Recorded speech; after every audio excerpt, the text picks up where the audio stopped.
দেবের ভুড়ি হয়ে গেছে, দেব বুড়ো হয়ে গেছে। না না, রিয়েল লাইফে এরকম হয়নি। কিন্তু ধূমকেতুর টিজার আসার পর আমরা দুটো জিনিস নোটিস করলাম, যে আজ থেকে 5-7 বছর আগে যখন ধূমকেতু বানানো হয়েছিল তখন দেবকে আরো কতটা হ্যান্ডসাম লাগতো। হ্যাঁ, দেব এখন অনেক ম্যাচিওর হয়েছে, কিন্তু শুভশ্রীর সাথে জুটিতে ধূমকেতুর টিজারে তাকে যেরকম দেখতে লাগছে চোখ ধাঁধিয়ে দেয়। সব থেকে নোটিস করার মতো যেটা আমার মনে হয়েছে, দেবের ডায়লগ ডেলিভারি। গত 9 বছর ধরে শুধু পালিয়ে বেড়াচ্ছে। দেব ওই সময়ও এত সুন্দর করে ডায়লগ বলছেন, নাকি ওই ডায়লগগুলো এখন রিসেন্টলি ডাব করা হয়েছে? ধূমকেতুর টিজার দেখে একবারও মনে হচ্ছে না এটা 5 থেকে 7 বছর আগে তৈরি করা সিনেমা। এখনকার দিনের সিনেমা মনে হচ্ছে। ইনফ্যাক্ট এখন কোন বাংলা সিনেমা যদি এরকম বানাতে পারে তাহলে সেটাকে আমরা ভালো সিনেমাই বলবো। ধূমকেতু সিনেমাটা সময়ের থেকে এগিয়ে ছিল। দুর্ভাগ্য যে আমরা সেই সময় সিনেমাটাকে দেখতে পাইনি। তা আমাদের সৌভাগ্য যে শেষ অবধি সিনেমাটা আমরা দেখতে পাচ্ছি, রিলিজ করতে চলেছে। হয়তো এই শেষবারের মতো দেব শুভশ্রী জুটিকে আমরা দেখতে পাবো। আর এই সিনেমার টিজারে যেভাবে প্রস্থেটিক মেকআপটা দেখা যাচ্ছে না, মনে হচ্ছে হ্যাঁ, বাংলা এখনো ইন্টারন্যাশনাল বা ন্যাশনাল লেভেলের কাজকর্ম করতে পারে, কম্পিটিশনে যেতে পারে। চিরঞ্জিতকে এখানে দেখা যাচ্ছে, পরমব্রতকে দেখা যাচ্ছে, বা রুদ্রনীল ঘোষকে দেখা যাচ্ছে। তবে তাদের ক্যারেক্টারটা কি হবে সেটা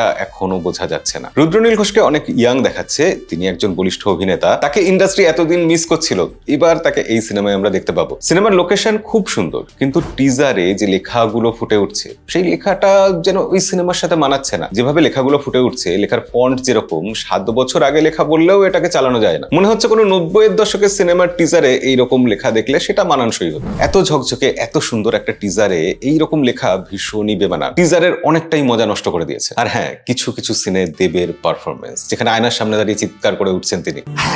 খাদান প্রজাপতির যে দেব, সেই দেব অলরেডি রেডি ছিলেন সেই সময় থেকে। শুভশ্রীকে এখানে দেখতে ভালো লাগছে, তবে তাদের যে বিয়ের দৃশ্যটা সেটা হয়তো কোনো কাল্পনিক দৃশ্য, বাস্তবে ঘটেনি। এমনকি টিজারে কোথাও দেখে মনে হচ্ছে যে দেব হয়তো সৈনিক, তিনি কাশ্মীর বা এরকম কোনো জায়গায় যুদ্ধে গেছেন বা কোনো মিশনে গেছেন। তো আলটিমেটলি ওই ফন্ট লেখা এই জায়গাটাকে যদি বাদ রাখি, ওটাকে যদি সরিয়ে রাখি, ধূমকেতুর টিজার কিন্তু আমাদের এক্সাইট করে। যে সিনেমাটা 7 বছর আগে তৈরি হয়েছিল সেটা টিজার অন্তত একবারও মনে পড়ায় না। এবার দেখার আগ্রহ থাকবে যে টিজার যতটা বলছে সিনেমা কি ততটা বলবে। কি মনে হয় আপনার? কমেন্টে লিখে জানাবেন। আর এরকম ভিডিও ভালো লাগলে আমাদেরকে ফলো করে রাখবেন।